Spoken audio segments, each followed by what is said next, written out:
Hello बच्चों, कैसे हो आप? किड्स ट्यूटर लेकर आए हैं आपके लिए एक और प्यारी कहानी। बहुत पुराने समय की बात है। एक छोटे से गांव में एक बरगद का पेड़ था। बरगद का पेड़ बहुत ही प्राचीन था और उसने गांव में अपने बहुत सालों के रहने के दौरान बहुत कुछ देखा और सीखा।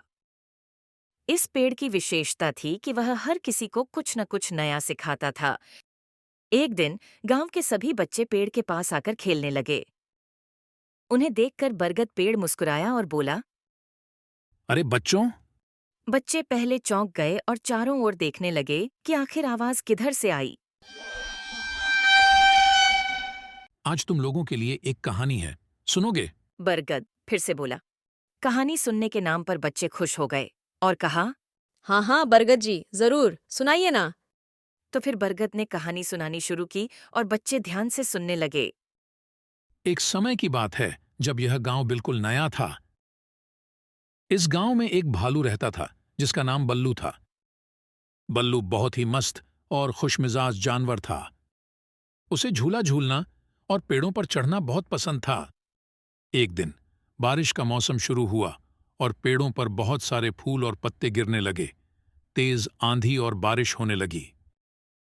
बल्लू ने बारिश से बचने के लिए जगह तलाशनी शुरू की।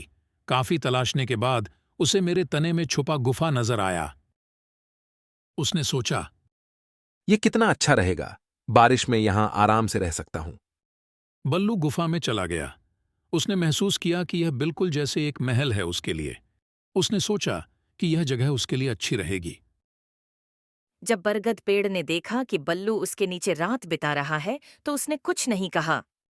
बरगद अपने आसपास शरण लेने वालों को कभी मना नहीं करता था। मगर बरसात बीत गई और उसके बहुत दिन बाद भी जब बल्लू वहीं रहने लगा तो एक दिन बरगद ने पूछा। बल्लू, तू इतने दिन से यहीं क्यों अटका है? बल्लू बोला। ये जगह तो बिल्कुल जैसे मेरा घर हो गया है। यहां मुझे सब सुख और सुविधा मिलती है। पर बरगद का पेड़ मुस्कुराया और बोला। बल्लू, यह अच्छी बात है कि तूने अपनी जगह बना ली, पर याद रख, कभी कभी हमें अपने आसपास के नए स्थानों को भी देखना चाहिए, क्योंकि हर नया अनुभव, हर नया स्थान हमें कुछ नया सिखाता है। बल्लू ने बरगद की बात मान ली और आसपास घूमना शुरू किया। जल्द ही एक दो दिन के अंदर उसने वो स्थान छोड़कर नए स्थानों को ढूंढना शुरू किया। उसने देखा कि गांव में और भी बहुत सारे स्थान हैं जहां वह रह सकता है। उसने नए दोस्त बनाए, नई चीजें सीखीं और अपनी दुनिया को और भी रंगीन बना दिया।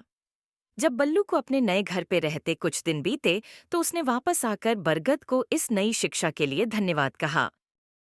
इस कहानी से हम यह सीखते हैं कि हमें कभी भी सीमित ज्ञान के दायरे में अटक कर नहीं रहना चाहिए। नए अनुभवों से हम नया ज्ञान और खुशियां प्राप्त करते हैं। जैसे बल्लू ने गुफा से बाहर निकलकर और नए स्थानों को देखा और नए दोस्त बनाए, हमें भी अपनी दुनिया को और भी बड़ा और खूबसूरत बनाना चाहिए। बच्चे इसे सुनकर बहुत प्रभावित हुए। सभी ने समझा कि हर नया स्थान और हर नया अनुभव एक नई सीख लेकर आता है। बरगद पेड़ की कहानी ने उन्हें यह समझाया कि जिंदगी में कभी हार नहीं माननी चाहिए और हमेशा नए रास्ते ढूंढने चाहिए। इस तरह बरगद ने अपनी कहानी से सभी बच्चों को एक नई राह दिखाई और उनके मन में नए सपने भर दिए। तो ये थी आज की कहानी। हम फिर जल्दी आएंगे एक और नई कहानी लेकर।